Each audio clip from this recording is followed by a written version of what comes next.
Hola, ¿qué tal? Nuevamente bienvenidos a uno más de nuestros videos de la sección de conquistadores. En esta oportunidad estamos trayendo la fogata polinésica.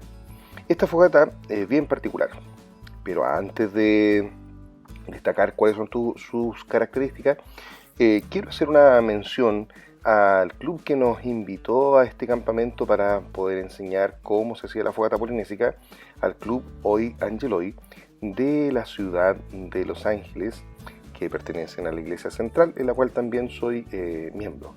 También quiero hacer una mención honorífica al actual y nuevo Club de Conquistadores León de Judá del CEALA, también de acá de Los Ángeles.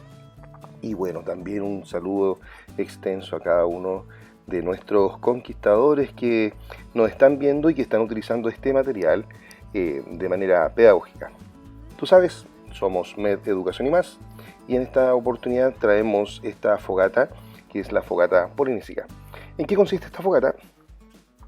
Primero hay que buscar un sector, puede ser con pasto o sin pasto. Lo ideal es que podamos hacer un hoyo de alrededor de 40-50 centímetros de profundidad. El diámetro de este hoyo es totalmente dependiendo la necesidad que se tenga, ¿ya? Aquí nosotros lo hicimos aproximadamente de 80 centímetros de diámetro. Ahora, esto es importante que poderlo desarrollar en conjunto con tu unidad. Ahora, a veces existe la posibilidad de que no la podamos desarrollar por temas técnicos, pero este material también te va a ayudar a ti para conocer cómo es y cómo se arma la fogata polinésica. Lo importante, el material, toda la tierra, nosotros dejarlo a un lado. Si esta fogata va a permanecer, sí, la podemos dejar ahí, pero en caso de que sea de manera esporádica, lo ideal es que después con este mismo material lo podamos tapar. En la parte inferior, recomendación, poner piedras o gravilla o arena para que también poder guardar un poco de calor, aprovechar el calor, ¿cierto?, que nosotros vamos a tener con esta fogata.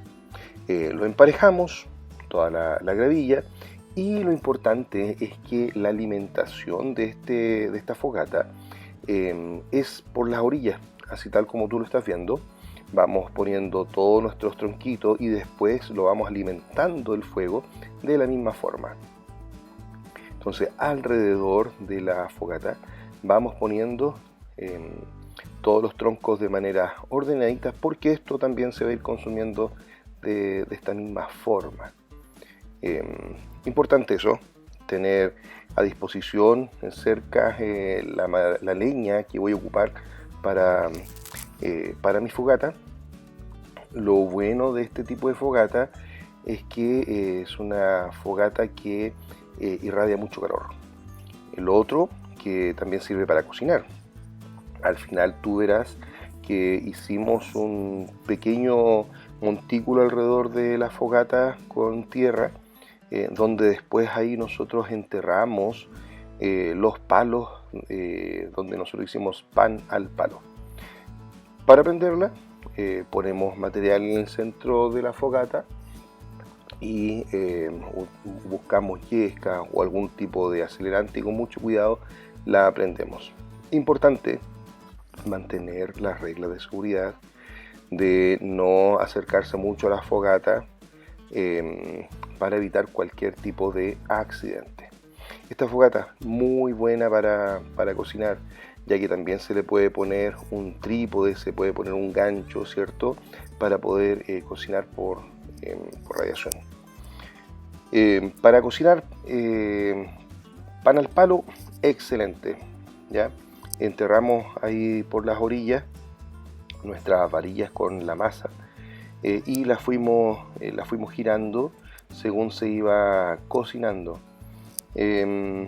Bastante bueno, bastante bueno. Si tú tienes alguna idea de también qué otra cosa cocinar, te recomiendo ahí que nos dejes un mensaje, ¿cierto?, tu opinión, para ver qué otra cosa podríamos cocinar.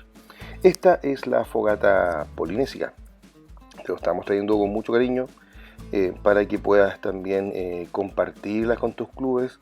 Si no la puedes hacer, ya sabes de manera práctica cómo es que se desarrolla esta fogata.